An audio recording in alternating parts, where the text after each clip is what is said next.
Muy buenas noches. Se arregló esta noche el problema de las madres comunitarias. Les voy a hacer una confesión, doctor, y a usted, doctora Cristina. Le pregunté esta noche a varias personas cuál era el problema de las madres comunitarias y no lo sabían. No lo sabían. En Colombia la gente sabía en general que las madres comunitarias estaban en paro. El paro se levantó esta noche. Primero, ¿qué son las madres comunitarias? Segundo, ¿qué fue lo que originó el paro? Y tercero, ¿cuál fue la solución? Cristina Plaza, directora del Instituto Colombiano de Bienestar Familiar, tuvo que afrontar estos días de dificultad por la protesta de las madres comunitarias. Doctora Cristina, primero, ¿qué son las madres comunitarias? Yamit, primero quiero hacer un reconocimiento a las madres comunitarias porque son aquellas mujeres que llevan cuidando a los niños colombianos por más de 20 años. Han prestado un servicio social maravilloso y el país tiene que hacerles ese reconocimiento y por eso en los últimos años cada vez se les reconoce más derechos y sobre todo un agradecimiento muy grande a ellas. A ver, ¿a qué niños cuidan? Cuidan a los niños de estrato 1, 2 y 3, Yamit. ¿Que no tienen papá y mamá o que son huérfanos o qué? No, Yamit. Cuidan a todos esos niños de estratos 1, 2 y 3 que tienen sus papás, pero que sus papás tienen unos trabajos, entonces van a trabajar y los niños mientras tanto están en estos hogares comunitarios. ¿Quién contrata a las madres comunitarias? Las madres comunitarias son contratadas por entidades sin ánimos de lucro, que pueden ser asociaciones de madres comunitarias o también fundaciones o ONGs. ¿No las contrata el instituto? No, señor. Antes del 2012, lo que nosotros hacíamos con las madres era reconocerle una beca. Y luego de una sentencia de la Corte Constitucional, se le reconoce a las madres que esa beca tiene que ser igual a un salario mínimo. ¿Cuántas madres comunitarias hay en Colombia? 58.000 madres. 58.000. Sí, señor. ¿Y atienden a cuántos niños? Más de 700.000 niños. ¿Qué quiere decir atender? La madre comunitaria atiende entre 12 y 14 niños. Pero sí. ¿Cierto? Y entonces ¿Cada madre? Cada madre. Y los niños van y entonces las madres tienen un proyecto pedagógico, los cuidan, les dan un alimento. Ese alimento es del 70% del valor calórico que requiere un niño. Y es solo del 70% porque es importante hacer un llamado al país que los papás y las mamás también tienen unas responsabilidades. Y por ende, el otro porcentaje los tienen que suplir los padres de familia. Entonces, digamos, son niños de estratos muy bajos, de familias muy pobres, que Bienestar Familiar atiende. De estrato 1, 2 y 3. 1, 2 y 3. Calcula usted que más de 700.000 niños, ¿no? Son más de 700.000 niños los que Ahora, atienden. ¿quién los alimenta? Los alimenta la madre comunitaria, luego de que se les dé un aporte por parte del ICBF y como le digo, esa minuta nutricional corresponde al 70% del valor calórico. ¿Y qué hacen ellas o quién controla lo que las madres comunitarias hacen con esa plata? Como le digo, hay asociaciones de madres comunitarias, ONGs ¿Que controlan? No. ONGs y fundaciones que son quienes contratan a las madres comunitarias. Y nosotros lo que hacemos es tener unos equipos de supervisión que van a donde estas entidades a ver que efectivamente estén cumpliendo a cabalidad con los estándares de calidad establecidos por el ICBF. No las contrata el instituto.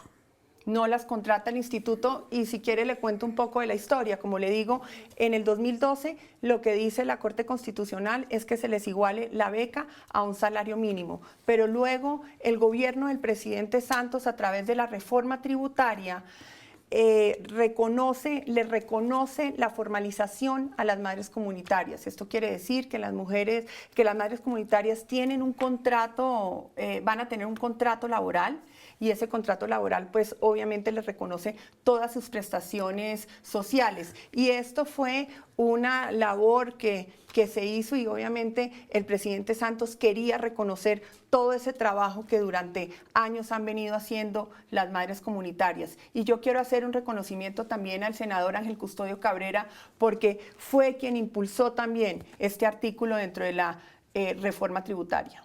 Pero entonces, perdón, doctora Plazas, ¿Bienestar Familiar va a contratar directamente a las madres? No, Yamit. Lo que establece la ley es que efectivamente las madres van a tener un contrato. Que no con Bienestar.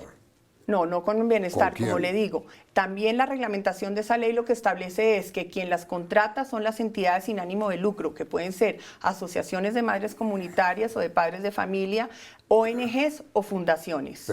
Y ellos son los que las contratan a través de un contrato laboral y ellos son los que tienen que reconocerles sus prestaciones sociales, como lo dice nuestra ley laboral. No Bienestar.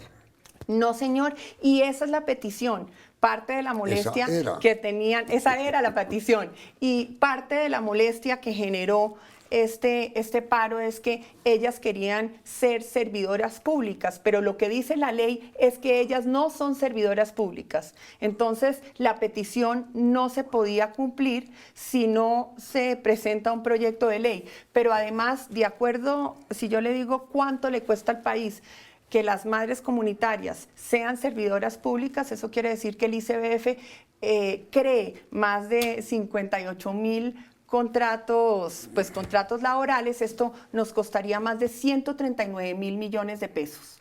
Bueno, entonces, ya sabemos qué son las madres comunitarias.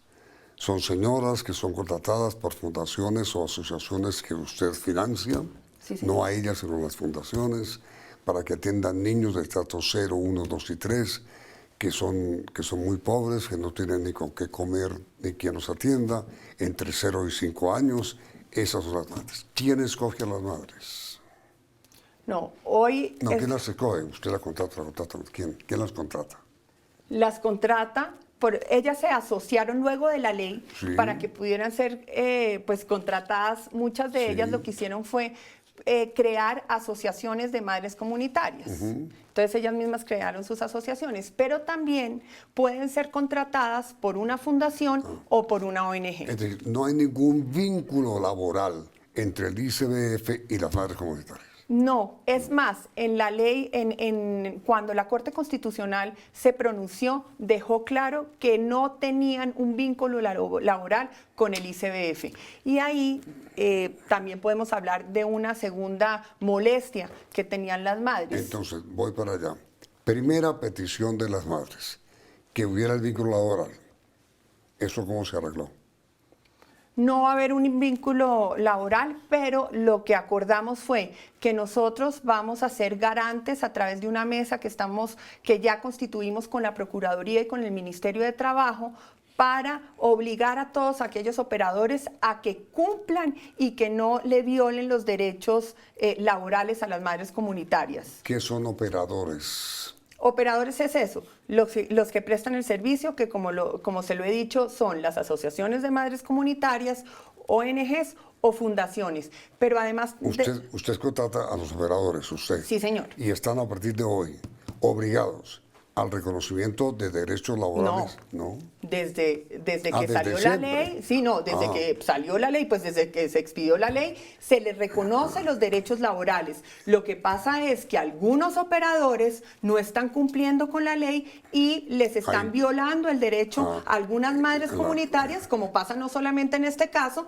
sino también... Por eso es que el Ministerio de Trabajo tiene inspecciones de trabajo en donde buscan que no se le violen los derechos laborales a los trabajadores. Estos operadores, estas fundaciones, estas asociaciones, tienen la obligación de darles a las madres comunitarias, digamos, de pensionarlas, de cotizar.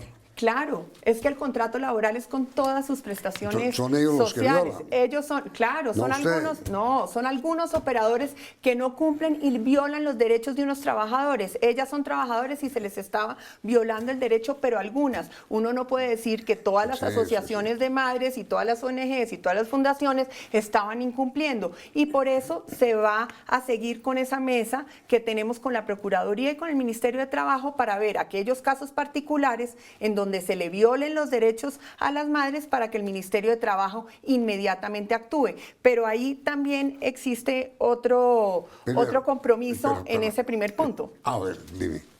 Y es que como nosotros contratamos por año los operadores, ¿cierto?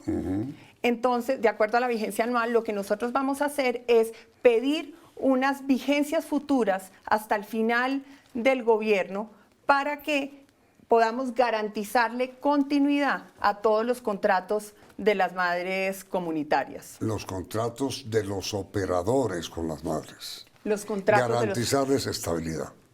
Con eso garantizamos estabilidad, porque como nosotros, en enero los niños pues están de vacaciones, entonces los contratos empiezan en febrero. Entonces hay una interrupción de esos contratos. Entonces el compromiso es pedir las vigencias futuras, que nosotros ya los habíamos pedido desde antes del paro, y poder garantizar esa continuidad. Primer punto, van a vigilar que los operadores cumplan con sus cotizaciones para pensiones. Segundo punto, se seguirá pagando el subsidio que el presidente Santos creó, subsidio pensional. Bueno, el subsidio pensional es el otro punto. Entonces, ellas lo que reclaman es que se les debía reconocer una pensión completa a todas aquellas madres que no han cotizado, pero el presidente Santos lo que hizo en el plan de desarrollo, y por eso digo que este gobierno le ha cumplido a las madres, lo que hizo fue reconocer un subsidio especial para todas aquellas madres que no habían cotizado.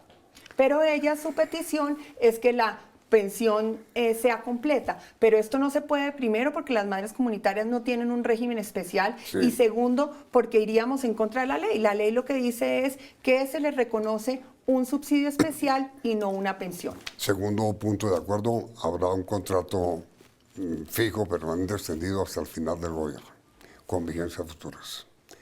Tercer punto, inmediatamente desde el pacto comercial.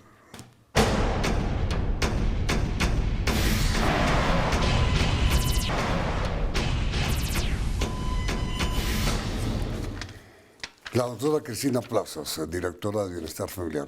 El tercer punto del acuerdo para que las madres comunitarias levantaran esta noche, como lo acaban de hacer, el paro.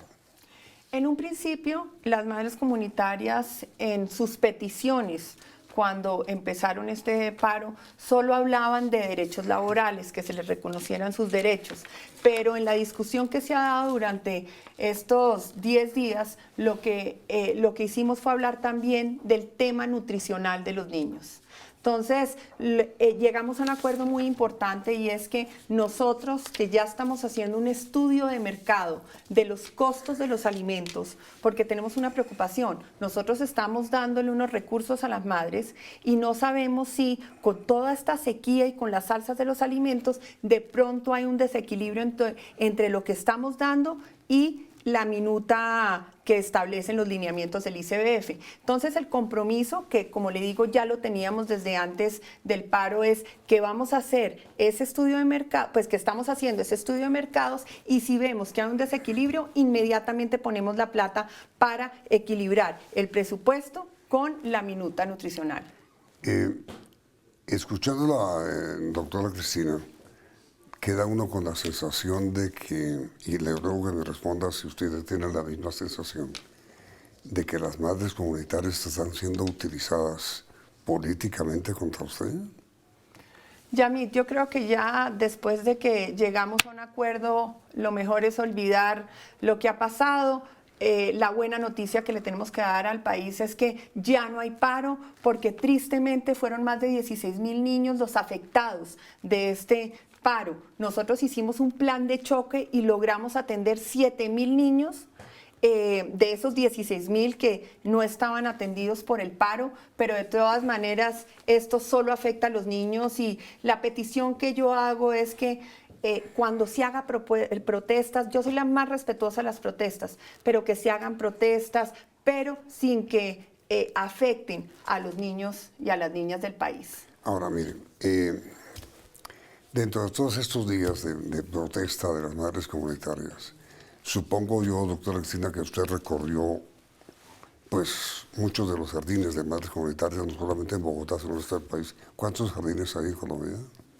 Como le digo, son 58.000 madres, 58.431 madres y pues eso quiere decir que hay 58.431 hogares comunitarios. ¿Cómo están funcionando?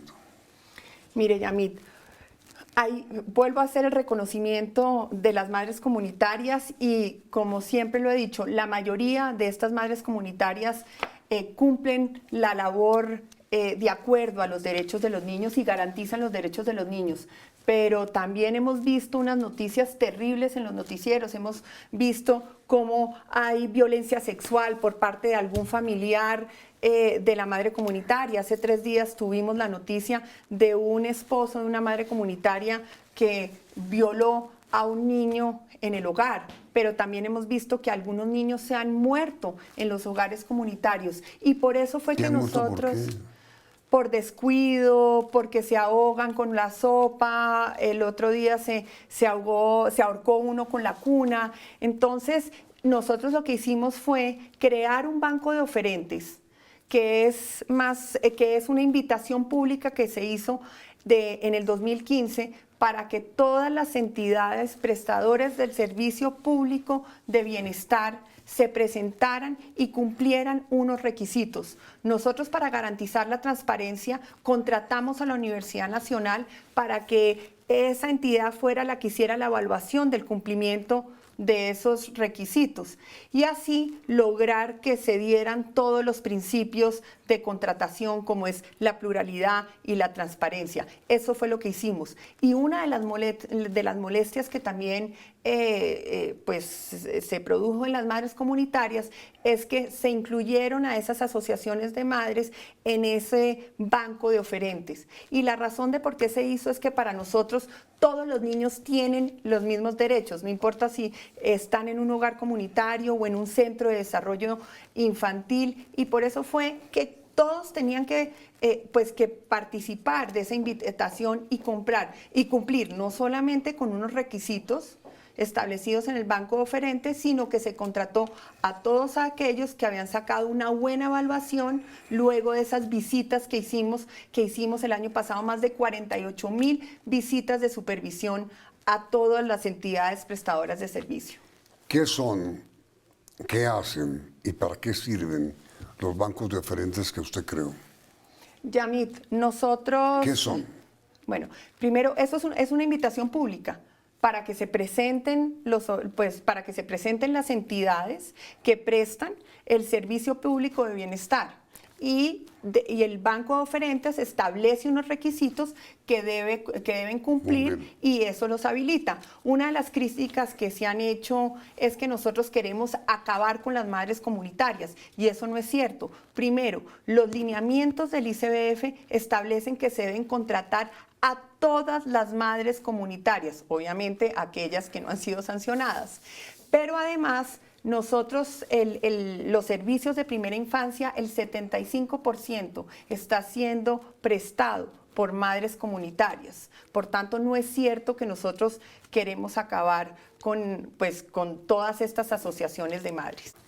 A ver, doctora Cristina, ¿qué son, para qué sirven, cuál es el objetivo de este banco de oferentes que usted creó?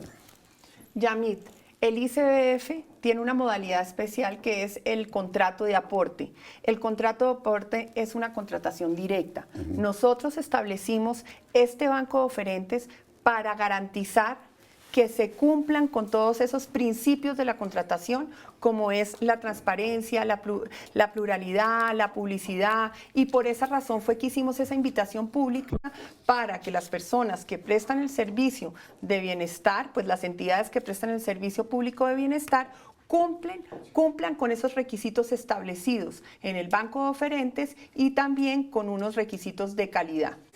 Pero mire, doctora Plazas, ¿cuánto le habría costado al instituto atender la petición o la exigencia que hacían las madres comunitarias? Aproximadamente 400.000 millones de pesos, Yamit. ¿En qué? ¿En lo de las pensiones o en qué?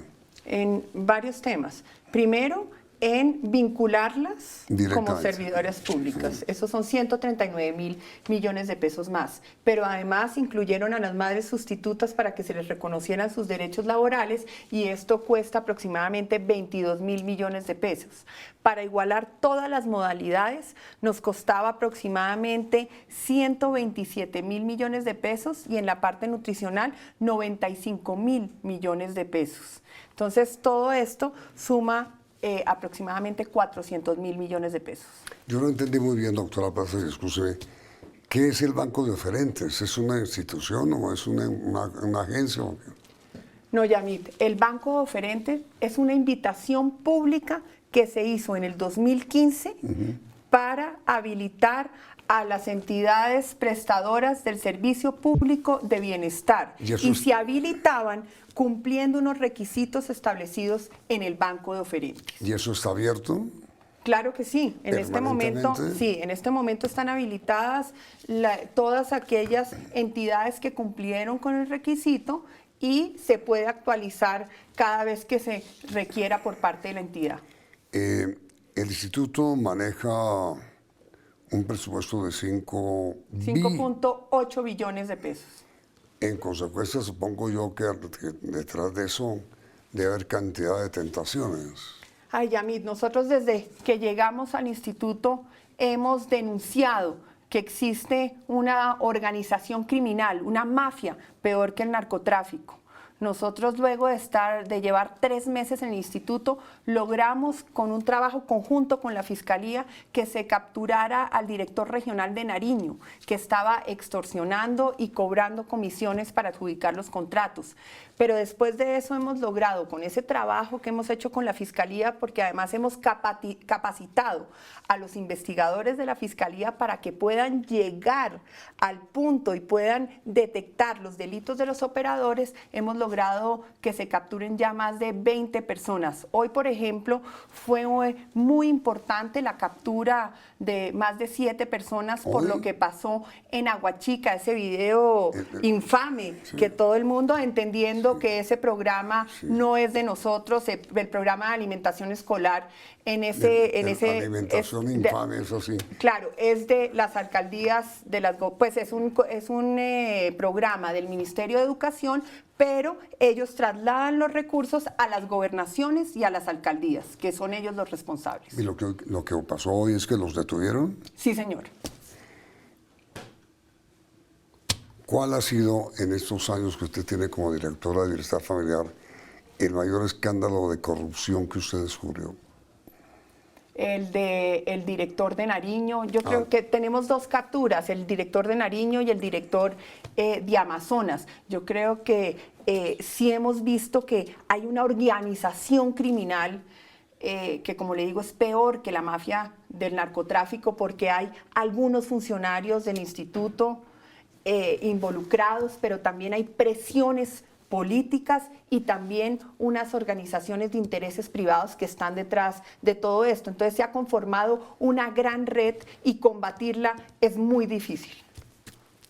Yo quiero en este minuto final del programa dar fe de que yo conozco a Cristina Plazas y doy fe de su honestidad y de que 5.843.522 pesos que vale los recursos que maneja el ICBF están bien cuidados en manos de ella.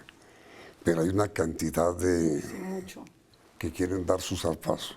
Y hacemos un llamado a la Fiscalía para que no solamente capturemos a los representantes legales de los operadores, sino que vayamos a las cabezas de estas organizaciones. Leemos ese llamado al fiscal Perdomo y esperemos que muy pronto vayamos contra los capos de estas organizaciones criminales que están haciendo tanto daño a nuestros niños. Doctora Cristina Plaza, muchas gracias. Y le reafirmo públicamente mi admiración por su brillantez, por su honradez y por su honestidad. Gracias, Yamit, y a todos los televidentes. Una muy buena noche.